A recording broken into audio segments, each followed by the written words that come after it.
Hey, and welcome to Tax Talk with the Tax Queen. My name is Heather Ryan. I am also known as the Tax Queen. Hey, in this video, I'm going to cover the 7 simple steps to help you avoid an IRS audit. So what can you do to avoid an IRS audit? Let's get to it. Number 1, avoid simple math errors or typos. I get it. Everybody makes mistakes. We're all humans, but this is one way to avoid an audit. If you mistype something, guess what? The audit, we call it an audit computer. I call it an audit computer because it's really going to raise a red flag to the computer if something is mismatched. So take the time and review your numbers, review all of that stuff to make sure that there's no typos. Also make sure that there's no subtraction errors or math errors, okay? Number 1, easy to do.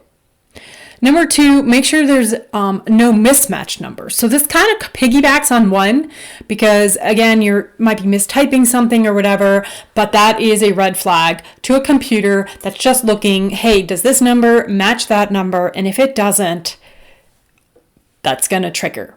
So just make sure, if you have a W-2, all those numbers are entered in the same exact, there's no typos, there's no missed deductions or anything. If there's extra boxes, just make sure you're entering all of that in.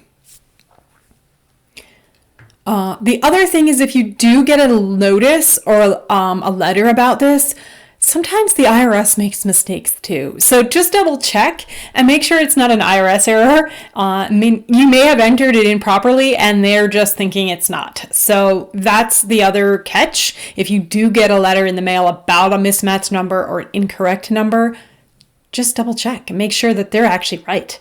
Because you may be. Who knows? But you have to explain yourself. That's all. Show documentation. Get that W-2. Get that 1099 out. Give them a copy and say, hey, nope, I entered these in right. Something is wrong on your end. Easy enough.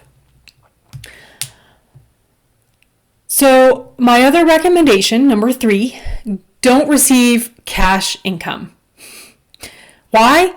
If you do, well, I guess I shouldn't say never receive cash income or don't, but if you do, make sure you're still keeping a record of it. So every time you receive cash, pay that invoice, make sure there's an invoice to match it. I guess that's the bigger thing here. So it's not about receiving the cash. Cash is great, but just make sure that you actually have a record of it so that you're marking it as paid, marking that invoice as paid, and that cash is getting deposited into your bank account. There's records of that.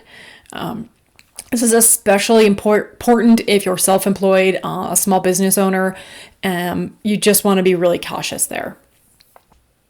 So number 4, don't talk too much, right? So if you think that you're doing something wrong or you are, don't share that. Don't brag about it because your neighbors, your friends, your hairdresser, whoever you're talking to, they can report you. If they think that there's some kind of fraud happening, they get a whistle. It's called a whistleblower. So that whistleblower actually gets 15 to 30% of the tax if there's fraud happening, if there's something missing, right? So don't talk about it. If if you think you're yeah, I don't say don't talk about taxes. I don't say, avoid talking about money. There's definitely, that's great. But if you think you're, getting away with something and you're like, yes, look at this, I got away with this, don't share it. Get away with it and keep your mouth closed. How's that? Number 5, don't be out of the ordinary. What do I mean by this? So if you have huge deductions, that's out of the ordinary, right? So if your income is only so much, you can't be spending 50 or 75% on deductions. Like that doesn't seem right. Something is fishy. So also, if you're a higher income earner and you put kind of fishy things on your return, claiming a lot of deductions, the IRS wants to target those bigger fish. So it's going to look at the bigger tax bill that's due, the bigger income earner. So be really cautious. If you're claiming 50% of your income went to charitable contributions, that's a red flag. That's just odd. Maybe 10%, 20%, maybe, if you're really charitable, that's awesome. But yeah, 50% of your income, that would be a red flag. So be ordinary. Don't be out of the ordinary. Number 6 is if your tax preparer is questionable. So if you use somebody and they're doing something wrong, they can actually come back to you too. You're not entirely, or it's not just the taxpayer, I say, it's also, or tax preparer. I'm getting confused here. So avoid a questionable tax preparer. That will help you hopefully avoid an audit. And just make sure that the preparer you're using is either licensed, so an enrolled agent, a CPA, a tax attorney. They also have a filing system, so you can be a preparer through the filing system. But sometimes unlicensed tax preparers, just be cautious. Make sure you're asking lots of questions of them. Make sure you're getting a reference. Make sure that they're actually, dotting all their I's, crossing all their T's, and they're not doing anything scary or fishy to raise a red flag. So make sure your tax preparer is reputable. Don't use a questionable one because you're ultimately responsible for what goes on your return. You're signing it at the end of the day.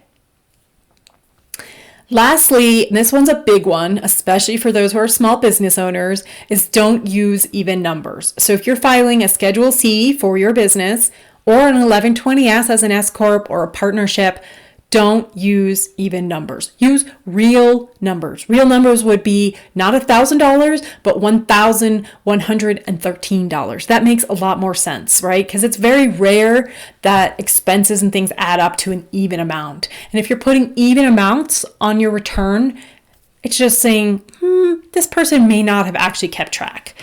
These may be estimates, guesstimates. So number 7, don't use even numbers, use real numbers. Don't do estimating, and this includes your mileage. So make sure your mileage doesn't just say 5,000 miles. Okay, got it.